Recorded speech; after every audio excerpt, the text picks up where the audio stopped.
Welcome to today's Daily Manna of Friday, the 26th of June 2026. Today's topic is Vileness of Oppression. Our text is taken from Nehemiah chapter 5 verse 1 to 6.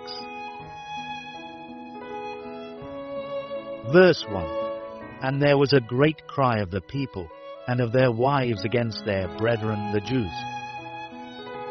For there were that said, We, our sons, and our daughters are many. Therefore we take up corn for them, that we may eat and live. Some also there were that said, We have mortgaged our lands, vineyards, and houses, that we might buy corn, because of the dearth. There were also that said, We have borrowed money for the king's tribute, and that upon our lands and vineyards. Yet now our flesh is as the flesh of our brethren, our children as their children. And, lo, we bring into bondage our sons and our daughters to be servants, and some of our daughters are brought unto bondage already. Neither is it in our power to redeem them, for other men have our lands and vineyards. Verse 6. And I was very angry when I heard their cry and these words.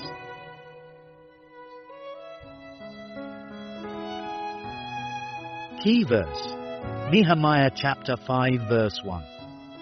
And there was a great cry of the people and of their wives against their brethren the Jews. Prophet Isaiah once exclaimed, in an attempt to evoke an undying reality, Let favor be shewed to the wicked, yet will he not learn righteousness. In the land of uprightness will he deal unjustly, and will not behold the majesty of the Lord. Isaiah 26:10. The message is strikingly clear.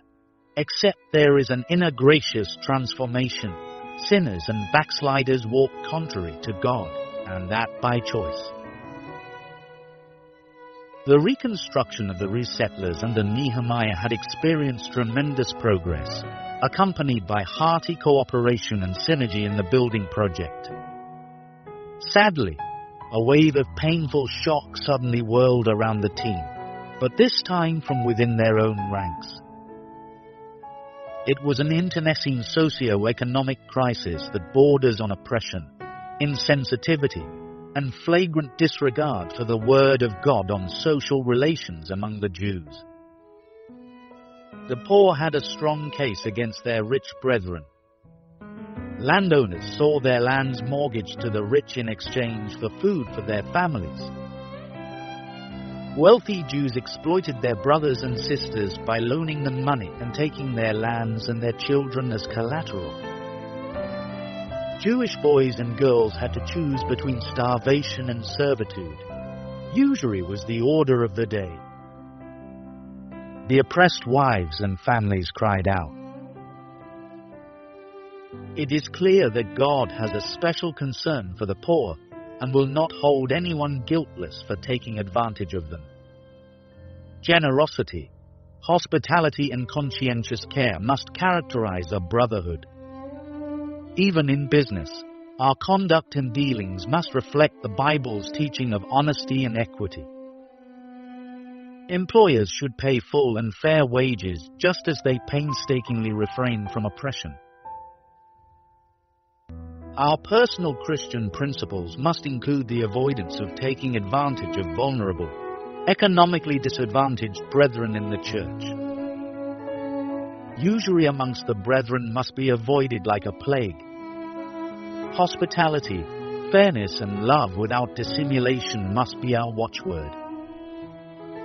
We will do well always to remember that they that do wickedly deal unjustly both with God and man, and with their own souls.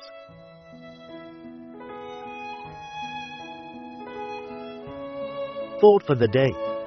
No one can successfully combine being a Christian and an oppressor.